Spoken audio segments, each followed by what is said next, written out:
Hello, this is Living History with Ted Goldsborough, and today's guest for a second time is Colette Speakman, the manager of the Merion Tribute House in Merion, Pennsylvania. We're discussing the history and what the Tribute House is used for, or has been used for, since it was built. Welcome, Colette. Thanks for joining us. Great to have you. I put this picture in because it shows that squares and rectangles of the stone, which I pointed out was extra work for the stone carvers to do that.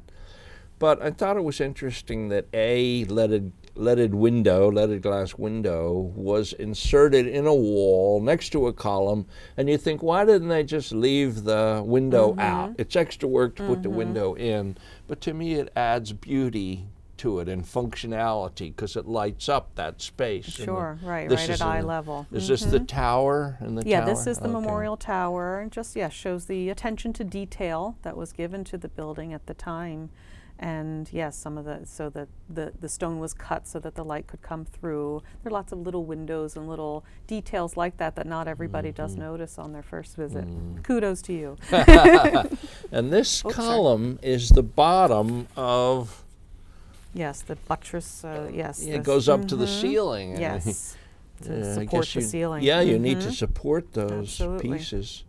Again, big eagle and a window up atop. Yes. And I guess this is a list of the Merion. This is the list of the 81 men who fought and died, the 4 that died. I hadn't realized that until Yes. Okay. And these are the battles, the European campaign, the battles where Americans fought. Okay. So somebody had to do some research. Yes, exactly. And I guess these are insignia of. These are the insignia, and there's other pictures too of the patches that the soldiers would use to identify themselves and what regiment they came from. So you have things like the. There's one that's the Keystone for the Keystone State, and there's a Statue of Liberty one over here for New York State, and some of the West Virginia, rolling hills of West Virginia, I believe, on one of them. So yes, I did a little bit of research on those patches from what I could find to kind of give me an idea of where all these soldiers were coming from and what these symbols meant that are in our building. So we've always liked the cat, the black cat. Where is that from? That's in the Legion Room, and that's for South Carolina. Okay. And as I said, the Blue Ridge, the mountains there. So this isn't just Pennsylvania. Right. This is for the whole war effort. Yeah. Do other people pick that up when they come in? Some. We have quite a few military brides and grooms, that very much appreciate all the different insignia and the references. But a lot of history buffs come in and like to look at that. Interesting. Until you pointed out to me, I never noticed this figure, I guess, in the tower, and it's kind of dark. This is actually in the Legion Room, in the back room. Oh, thank you. And there's two soldiers on either side. Again, just a little detail that is, very subtle, not always noticed. But, carved in stone. Absolutely carved in stone by hand. Is it like a munition? Yes. Like a bomb or something? Yes. Okay. Some things are hard to see because maybe this is bronze in kind of a bronze dark plaque. area, but what is this saying? Yes, this is just showing that this was the plaque that was erected to acknowledge the contribution of Eldridge Johnson and his wife. Okay. Where is this plaque? In the tower? It is in the memorial tower, yes. Okay. The arches and the balcony. Yes, the arches would lead guests into the main auditorium ballroom, and the balcony up there is accessible through a very tiny, creaky staircase up to the second floor where, people, as I said, can greet their guests or throw a bouquet or just get some nice pictures of themselves up there. Especially with the stained glass windows on the other side, it makes for nice photographs. I forget what... Are these occupations and what is he saying? I don't know. I have to admit I don't know the. What are the words? Yeah, the transport, escort, armed guard, Grand Fleet, Patrol, Submarine, I Destroyer. think these were So the different jobs or- of the, or, right. yeah, what you do in a war. Navy, perhaps, Okay. I'm thinking, with the anchors. Okay.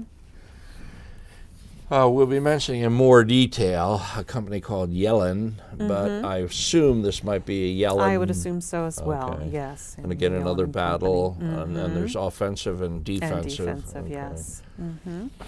I wanted to say that outside, the planting is beautiful, and again, that's Thank you. part of your job because you're manager of the whole facility, but the planting is so pretty.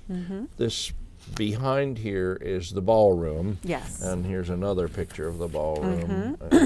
I had remarked that I thought it was unusual that there weren't copper valleys. The valleys are even filled with slate. Yeah, I believe underneath there may be copper, you know, with the Okay. flashing as I mentioned, but yes, it was all put on with the slate that sort of curves to give that gutter effect. This area is also getting a makeover Okay. this summer.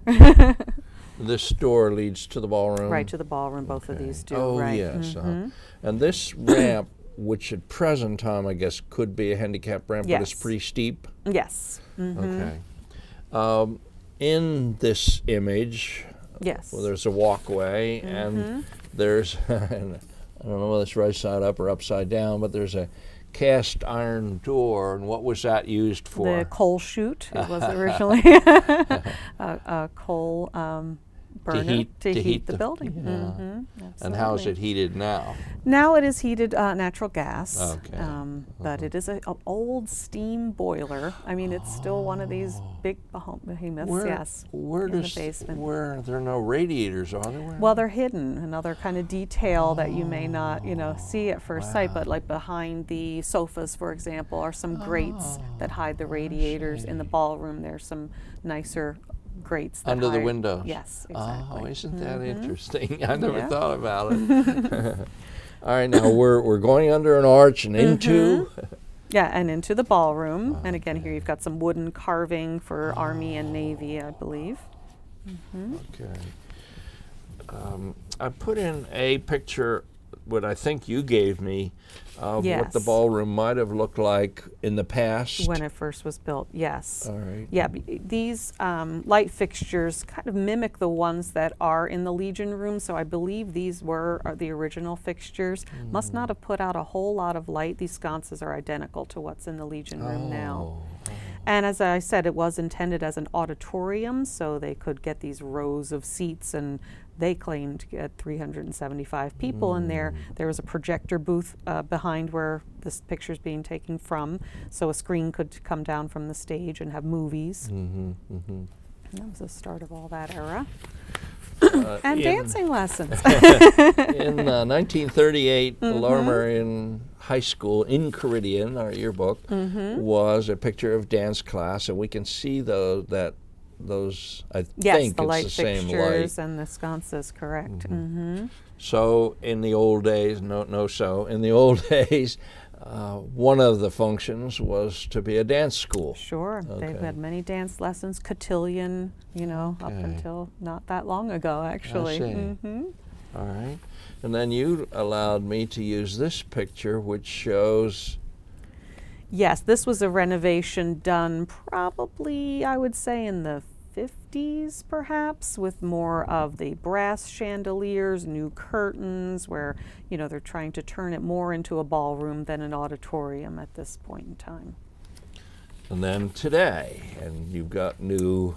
Yes, and then a few years ago, about 2011, we renovated again to make it even more of an elegant ballroom, added new chandeliers to, again, mimic sort of the arts and crafts style, the 20s style, to bring the front of the building into the ballroom. The pattern on the rug, the custom rug that we had made, is the pattern that is on the big doors, the grand Gothic doors outside.